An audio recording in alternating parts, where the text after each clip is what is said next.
Hola, hoy vamos a explorar algo fascinante que ocurre, bueno, dentro de nosotros mismos. Cómo se mueve todo en nuestro sistema digestivo. Uf, un tema complejo. Sí, es un mundo de músculos, nervios, señales químicas. Impresionante. Vamos a analizar la motilidad gastrointestinal. ¿Quién dirige la orquesta ahí adentro? ¿Qué pasa cuando se pierde el ritmo? ¿Y cómo se intenta arreglar, no? Con la farmacología. Exacto. Nos basamos en información bastante detallada de un texto de farmacología. Nuestra misión hoy es entender, digamos, los básicos del movimiento intestinal, conocer al gran regulador, ese famoso segundo cerebro en el intestino, el sistema nervioso entérico, el SNE, y después ver qué pasa cuando hay problemas, ¿no? Como estreñimiento, diarrea, el intestino irritable, las náuseas, y cómo funcionan los medicamentos que se usan. Claro, los más importantes. ¿Listos para este viaje al interior de nuestro sorprendentemente autónomo sistema digestivo? Empecemos por el principio. A ver, controlar el tracto gastrointestinal es como dirigir una ciudad entera, ¿no? Sí, totalmente. Hay músculos trabajando, un revestimiento que decide qué entra y qué no, nervios enviando mensajes, hormonas, hasta microbios y células inmunes, un montón de cosas. Pero el gran coordinador de todo esto es el sistema nervioso entérico. El SN es increíble pensar que tenemos una red nerviosa tan compleja ahí abajo. Exacto. Y lo que hace único al SNE es su capacidad para funcionar, digamos, de forma independiente del cerebro y la médula. Es la tercera rama del sistema nervioso autónomo. Impresionante. Imaginen como dos redes nerviosas principales dentro de la pared del intestino. Una, el plexo mientérico. Está metida entre las capas de músculo. Ajá. Y se encarga más que nada de organizar las contracciones, el movimiento. El movimiento, claro. La otra, el plexo submucoso, está más cerca del interior, en la submucosa, y regula la secreción de fluidos, la absorción, el flujo de sangre local. O sea, cosas distintas pero coordinadas. Exacto. Y lo fascinante es que estos dos plexos están hablando todo el tiempo entre sí para que todo funcione coordinadamente. Es una comunicación constante. Y hablando de coordinación y protección, está la famosa barrera intestinal. Suena, no sé, como a fortaleza. Y lo es, en cierto modo.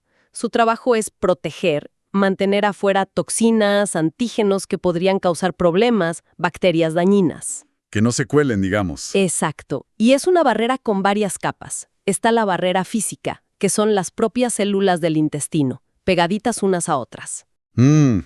Luego, una barrera inmune, con células especializadas listas para defender. Ah, claro. Y una barrera secretora, el moco que protege, péptidos que matan microbios, anticuerpos como la IgA. Y aquí, fíjate, otra conexión clave. Estas defensas, sobre todo la secreción y la respuesta inmune, también están influenciadas por los nervios del SNE y del sistema autónomo. O sea, todo integrado. Todo integrado. Es un sistema de defensa coordinado con la digestión. El intestino no funciona siempre igual, ¿no? Tiene como modos de operación distintos. Exacto. Principalmente dos programas. Cuando estamos en ayunas, entra en acción el complejo motor migratorio, el CMM. El CMM. Pensemos en él como, no sé, el equipo de limpieza del intestino. Es una buena analogía. Es como una onda de contracciones bastante fuertes que recorre el intestino, más o menos cada 90 o 110 minutos. Va desde el estómago hasta el final del intestino delgado. ¿Y para qué sirve? Su función es barrer, limpiar. Empuja restos de comida no digerida y bacterias hacia el colon. Así evita que las bacterias se acumulen demasiado arriba, en el intestino delgado. Ah, importante eso. Sí. Y hay una hormona, la motilina, que parece ser clave para iniciar la fase más potente de este ciclo de limpieza. Pero claro, en cuanto comemos, se acabó la limpieza. Exacto. El CMM se para y arranca el programa alimentado. Ahí, el objetivo es otro: mezclar bien la comida con los jugos digestivos y moverla lentamente hacia adelante para que se absorban los nutrientes. Y ahí el reflejo clave es la peristalsis, ¿no? Esa onda que empuja la comida. Justamente, el intestino se contrae detrás del bolo de comida para empujarlo. Lo aprieta por detrás. Eso es, y al mismo tiempo se relaja por delante para dejarle paso libre. Es una danza coordinada. ¿Y quién da las órdenes para esa danza? ¿Qué señales químicas usan? Bueno, para que esto funcione se necesitan mensajeros precisos. El principal neurotransmisor que ordena la contracción del músculo, el acelerador, digamos, es la acetilcolina, la ACH. Acetilcolina, vale. ¿Y para relajar? Para la relajación coordinada, el mensajero clave es el óxido nítrico, el NO. Sería como el freno necesario para que el músculo se suelte delante del bolo. Acelerador y freno, ACH y NO. Y a menudo, quien inicia muchos de estos reflejos, quien da la señal de arranque, es la serotonina, la 5-HT. La liberan unas células especiales del intestino, las enterocromafines. De hecho, es increíble, pero más del 90% de la serotonina de todo el cuerpo está en el intestino. ¡Wow! No sabía que era tanta. ¿Es una jugadora estrella ahí entonces? Totalmente. Entendido. Acetilcolina para apretar, óxido nítrico para soltar, serotonina para empezar la jugada. Y me suena que hay otros actores importantes, ¿no? Unas células que marcan el ritmo. Sí, no podemos olvidarnos de las células intersticiales de Cajal. Actúan como los marcapasos eléctricos del intestino. Establecen el ritmo básico de las contracciones. Marcapasos. Y también están las diversas células enteroendocrinas, que liberan hormonas locales según la situación. Grelina antes de comer, que estimula el apetito y la motilidad. Ajá. Y otras como la colecistoquinina, CCK, o el GLP-1 después de comer, que indican saciedad y pueden modular cómo se vacía el estómago y se mueve el intestino. Todo está súper interconectado. Vale. Queda claro que es un sistema complejo y muy bien regulado. Pero, como todo, a veces falla. ¿Qué tipo de problemas de motilidad se ven? Estómago que se vacía demasiado lento, la gastroparesia. El reflujo gastroesofágico, que es súper común, ¿Conocidísimo? hasta problemas más generales como la pseudoobstrucción intestinal, que parece una obstrucción pero no hay nada físico bloqueando. Y luego están los trastornos funcionales, que son muy frecuentes. Como el intestino irritable. Exacto, el síndrome de intestino irritable, SI, o la dispepsia funcional. Ahí muchas veces no se ve un daño claro en la estructura del intestino, pero la persona tiene síntomas: dolor, hinchazón, diarrea, estreñimiento o una mezcla. Y suele haber como una sensibilidad mayor, ¿no? Sí, frecuentemente hay una hipersensibilidad visceral. Los nervios del intestino están como más reactivos. Y si la causa no siempre está clara. ¿Cómo se tratan estos problemas? Bueno, a menudo el tratamiento es empírico, o sea, se basa en aliviar los síntomas que más molestan a la persona. Y ahí es donde entra la farmacología, con medicamentos que intentan, digamos, darle una mano al sistema para que recupere un ritmo más normal. Hablemos de los que buscan acelerar el tránsito, los procinéticos. Entiendo que no es simplemente hacer que el intestino se contraiga a lo loco, ¿verdad? No, para nada. La idea es mejorar el movimiento coordinado, el avance fisiológico del contenido intestinal, no contracciones desorganizadas. Vale. Una estrategia es actuar sobre la dopamina. Resulta que en la parte alta del tracto digestivo, la dopamina funciona como un freno para la motilidad. Ah, frena. Sí, entonces, si bloqueamos sus receptores, los dedos, es como si quitáramos ese freno. Y un ejemplo clásico de eso es la metoclopramida, ¿no? Sí, la metoclopramida es interesante porque tiene una acción compleja. Bloquea los receptores D2, de dopamina, sí, pero también interactúa con receptores de serotonina. Estimula los 5-HT4, que promueven la motilidad, Ajá. y bloquea los 5-HT3, que están implicados en las náuseas. Así que tiene un doble efecto. Es procinético y también antiemético, quita las náuseas. O sea, 2 por 1. ¿Y para qué se usa? Se usa para la gastroparesia, ese estómago lento, o a veces para ayudar a vaciar el estómago antes de una endoscopia, por ejemplo.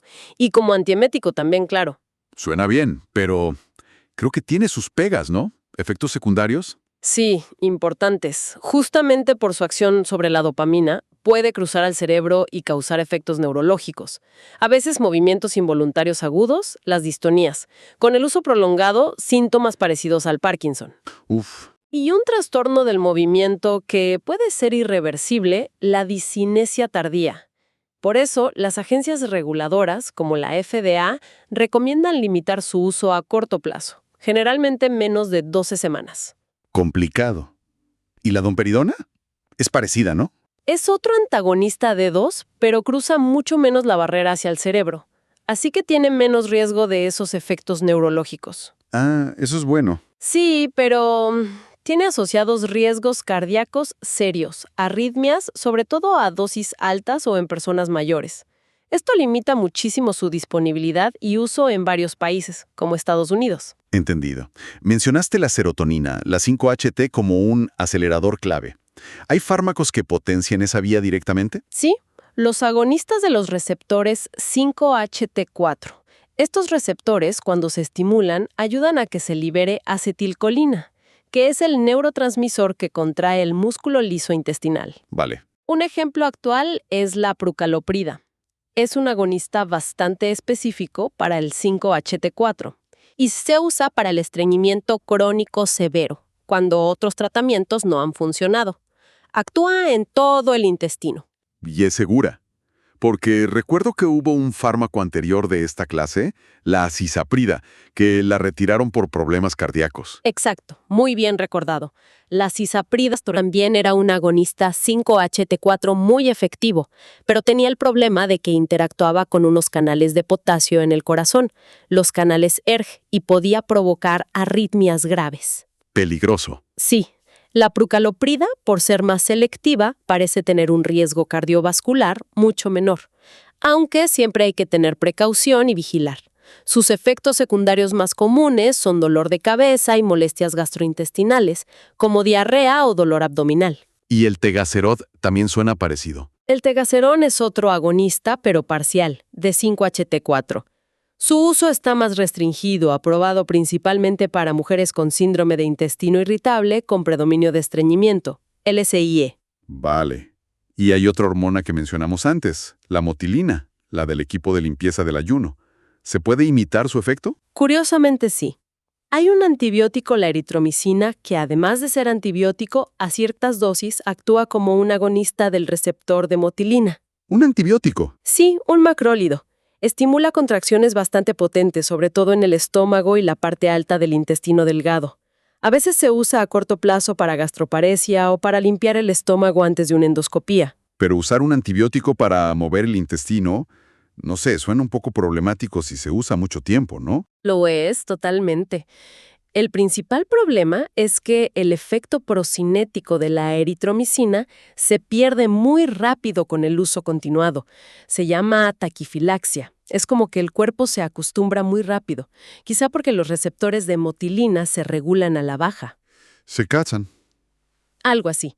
Además, está el problema de usar un antibiótico cuando no hay infección, la toxicidad gastrointestinal que puede dar, y también tiene riesgo de problemas cardíacos, la prolongación del QT, sobre todo si se mezcla con otros fármacos. Por todo eso, su uso como procinético es muy, muy limitado. Clarísimo. Pasemos al otro extremo, el estreñimiento, que no es solo ir poco al baño, ¿verdad? Puede ser más complejo. No, claro. También puede ser dificultad para evacuar, que las heces sean muy duras o esa sensación de que no se ha vaciado del todo después de ir. ¿Y qué se hace? Lo primero siempre es intentar medidas no farmacológicas. Aumentar la fibra en la dieta, frutas, verduras, cereales integrales, beber suficientes líquidos, moverse, hacer ejercicio. Lo básico, pero importante. Fundamental. Pero si eso no alcanza, entonces tenemos los laxantes. ¿Cómo funcionan? Porque parece que hay de varios tipos. Sí, podemos agruparlos por su mecanismo principal. Primero están los formadores de volumen. Como la fiebre. Exacto. La fibra dietética o suplementos como el psyllium, que es una fibra soluble que viene de una planta. Actúan como una esponja, absorben agua dentro del intestino, aumentan el tamaño de las heces y las hacen más blandas. ¿Y eso estimula el movimiento? Eso estimula el movimiento natural del intestino. Son suaves, pero tardan 1 o 2 días en hacer efecto y al principio pueden causar un poco de hinchazón o gases. Luego están los que atraen agua por ósmosis, los osmóticos. Justo. Funcionan reteniendo agua en el interior del intestino por un efecto osmótico. El polietilenglicol, o PEG, es un ejemplo muy usado y generalmente seguro. ¿El PEG? Sí, es una molécula grande que casi no se absorbe y simplemente arrastra agua consigo. Se usa tanto en soluciones con electrolitos para limpiar el colon antes de una colonoscopía. Ah, sí, las preparaciones esas. Esas mismas. Y también viene en polvo, sin electrolitos, de venta libre para el estreñimiento crónico. Tarda un poquito más en actuar, de 1 a 4 días más o menos. Otros osmóticos. Están las sales de magnesio o de fosfato. Actúan más rápido, en pocas horas, pero tienen más riesgos. Por ejemplo, el magnesio se puede acumular si hay fallo renal. Y las sales de fosfato orales han causado daño renal agudo, así que se desaconsejan para el estreñimiento común. Y está la lactulosa, que es un azúcar que no digerimos. La lactulosa. Sí, llega al colon, las bacterias la fermentan y esos productos de fermentación atraen agua. Tarda 1 o 2 días y puede dar bastantes gases. Vale. Y los que estimulan directamente el intestino. Suenan más potentes. Esos son los laxantes estimulantes, como el bisacodilo o el zen, que viene de unas plantas. Actúan, digamos, irritando un poco la mucosa intestinal o estimulando directamente los nervios del plexo mientérico. O sea, le dan un empujón más directo. Sí, provocan secreción de agua y contracciones más fuertes. Son eficaces y actúan relativamente rápido, entre 6 y 12 horas si los tomas por boca, pero no se recomienda usarlos de forma crónica, ¿Por qué? porque el intestino puede acostumbrarse a ese estímulo externo y volverse perezoso, lo que se llama a veces colon atónico, o incluso pueden dañar la mucosa con el uso muy prolongado. Son más para uso ocasional o a corto plazo. Entendido. ¿Y hay alguna clase más nueva? Me suena algo de prosecretorios. Sí, son fármacos más modernos que actúan sobre canales específicos en las células intestinales, haciendo que secreten más cloruro y, por lo tanto, más agua hacia el interior del intestino. La lubiprostona, el inaclotide son ejemplos. ¿Y para qué se usan? Son útiles para el estreñimiento crónico idiopático, o sea, sin causa clara, y también para el estreñimiento asociado al síndrome de intestino irritable, SII. Su principal efecto secundario, lógicamente, suele ser la diarrea. Un tipo de estreñimiento que es particularmente difícil es el causado por los opioides, ¿verdad? Mucha gente que toma analgésicos potentes lo sufre. Sí, el estreñimiento inducido por opioides, EIO, es un problemón. Los opioides actúan directamente sobre unos receptores en el intestino, los receptores Mu, y frenan muchísimo la motilidad. Los laxantes que comentamos antes a menudo no son suficientes aquí. ¿Y hay algo específico para el EIO? Sí, afortunadamente sí. Se han desarrollado fármacos que se llaman PAMORAs. Pamoras. Son las siglas en inglés de antagonistas de receptores opioides Mu de acción periférica. O sea, bloquean el efecto del opioide en los receptores Mu del intestino. Ajá, solo en el intestino. Exacto. Como no cruzan bien la barrera hacia el cerebro o cruzan muy poco, no interfieren con el efecto analgésico del opioide, que es lo que necesita el paciente. Ah, eso es clave. Claro. La metilnaltrexona, que es inyectable, o el naloxegol, que es oral, son ejemplos. Ayudan a restaurar la función intestinal en estos pacientes, aunque pueden causar efectos como dolor abdominal o diarrea al principio. Muy interesante esa estrategia dirigida. Cambiemos ahora a la diarrea, o sea, demasiada agua en las heces. ¿Qué se puede hacer ahí? Bueno, lo primero y más importante, sobre todo si es una diarrea aguda, es la rehidratación oral. Nuestro intestino, incluso con diarrea, sigue siendo capaz de absorber agua si viene acompañada de sales y un poco de azúcar. Las soluciones de rehidratación. Exacto, son clave para evitar la deshidratación, que es el principal peligro. Los fármacos antidiarreicos se reservan para casos más severos, más persistentes o cuando la deshidratación es un riesgo importante. ¿Y hay alguna precaución importante? Sí, una muy importante. Si se sospecha una infección intestinal grave, por ejemplo, si hay fiebre alta o sangre en las heces, no se deben usar fármacos que frenen la motilidad intestinal. ¿Por qué no? Porque al frenar el movimiento podrías estar reteniendo a la bacteria o la toxina dentro del cuerpo por más tiempo y eso podría empeorar la infección. Ah, claro, tiene sentido. El clásico para frenar la diarrea es la loperamida, ¿no? Funciona como los opioides. Sí, la loperamida es un opioide sintético. Actúa sobre los mismos receptores Mu en el intestino que los analgésicos opioides, pero está diseñada para que a las dosis normales casi no entre al cerebro. O sea, no coloca, digamos. No debería, a dosis terapéuticas. Su efecto principal es reducir las contracciones intestinales, o sea, la motilidad, y también aumentan la absorción de agua. Es muy eficaz y se vende sin receta en muchos sitios. ¿Alguna precaución con la loperamida? Sí, aunque es segura a las dosis recomendadas, en los últimos años se ha visto un problema de abuso. Hay gente que toma dosis masivas intentando buscar efectos en el cerebro. ¡Qué peligro! Sí, y eso ha llevado a problemas cardíacos muy graves, incluso muertes. Hay una advertencia seria sobre esto. Es crucial no exceder nunca la dosis indicada en el prospecto. Importante recalcarlo.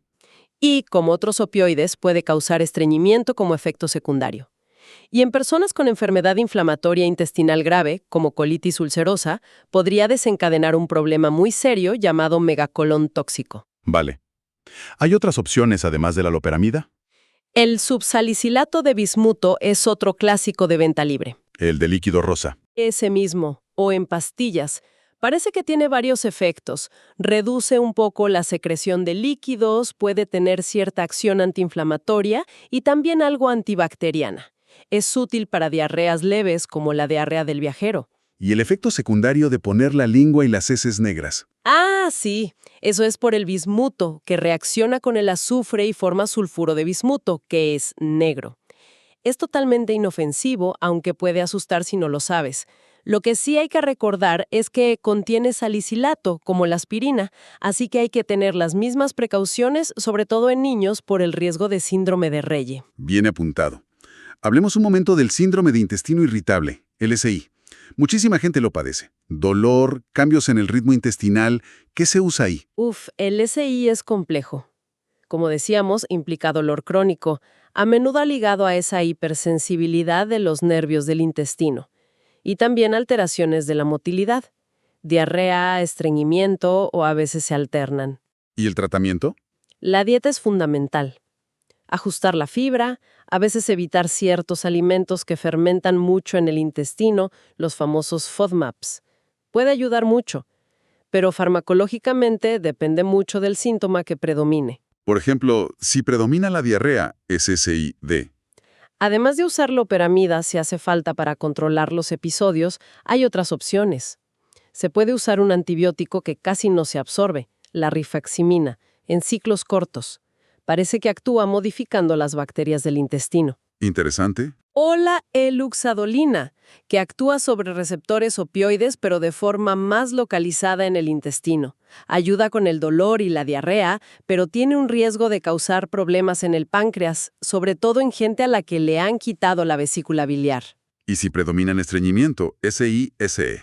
Ahí se pueden usar los laxantes que ya comentamos, el PEG es una buena opción, o los prosecretorios como el inaclotide o la lubiprostona, que además de tratar el estreñimiento pueden ayudar un poco con el dolor y la hinchazón. Y para el dolor, que suele ser el síntoma central para mucha gente con SI. Aquí es interesante. A menudo se usan antidepresivos tricíclicos como la amitriptilina, pero ojo, a dosis muy bajas. ¿Antidepresivos para el intestino? Sí, pero a esas dosis bajas no actúan tanto como antidepresivos. Parece que tienen un efecto directo sobre los nervios del intestino, como que los calman, reduciendo esa hipersensibilidad y el dolor visceral crónico. Es un efecto neuromodulador. Curioso. Sí. Los antiespasmódicos, que son anticolinérgicos, pueden ayudar puntualmente con los retortijones o cólicos, pero sus efectos secundarios, boca seca, visión borrosa, limitan su uso a largo plazo. Entendido. Y para terminar, hablemos de las náuseas y los vómitos. Son reflejos protectores, sí, pero pueden ser terribles. ¿Cómo funcionan los antieméticos?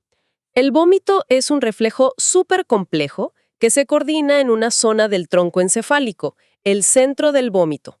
Este centro recibe señales de muchas partes, del propio intestino, si algo lo irrita, de la sangre, si detecta toxinas circulando. Hay una zona especial, la CTC, que no tiene barrera hematoencefálica y puede oler la sangre.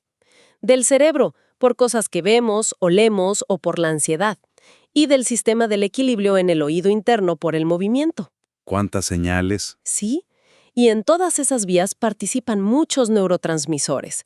Serotonina, a través de receptores 5-HT3, dopamina, D2, sustancia P, receptor NK1, acetilcolina, receptores muscarínicos, histamina, H1. Los fármacos antieméticos lo que hacen es bloquear una o varias de estas vías de señalización. Los más conocidos quizás sean los cetrones, ¿no?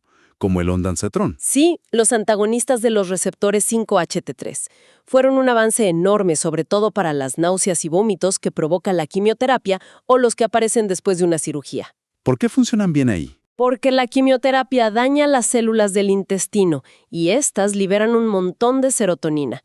Esa serotonina activa los receptores 5-HT3 en los nervios que van al centro del vómito. Los cetrones bloquean esa señal inicial.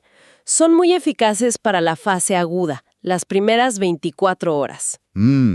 El palonocetrón es una versión más nueva, con acción más prolongada, que puede ayudar también un poco con las náuseas tardías.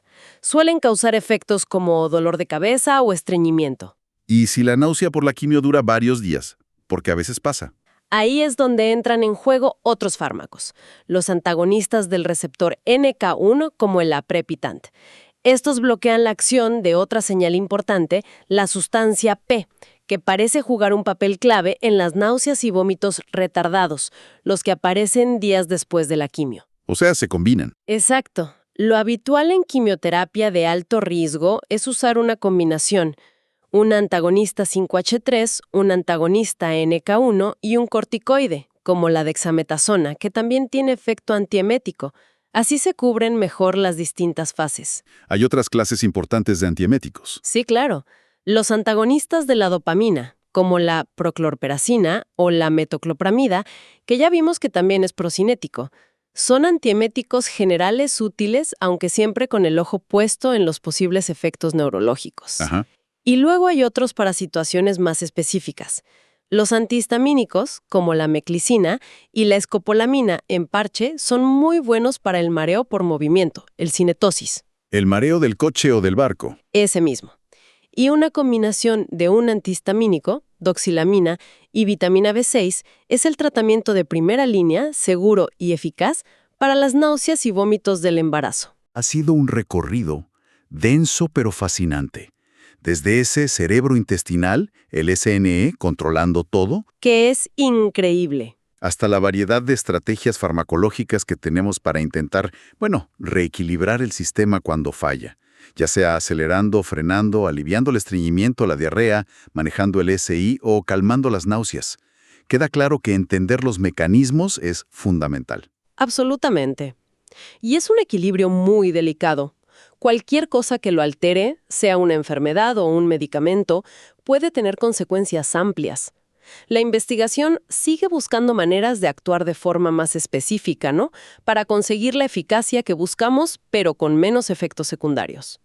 Lo vemos con los PAMORAs para el EIO o los moduladores selectivos de receptores. Totalmente. Y aquí va una idea para que nos quedemos pensando. Sabemos que hay una conexión súper fuerte entre nuestro intestino y nuestro cerebro, el famoso eje cerebro-intestino.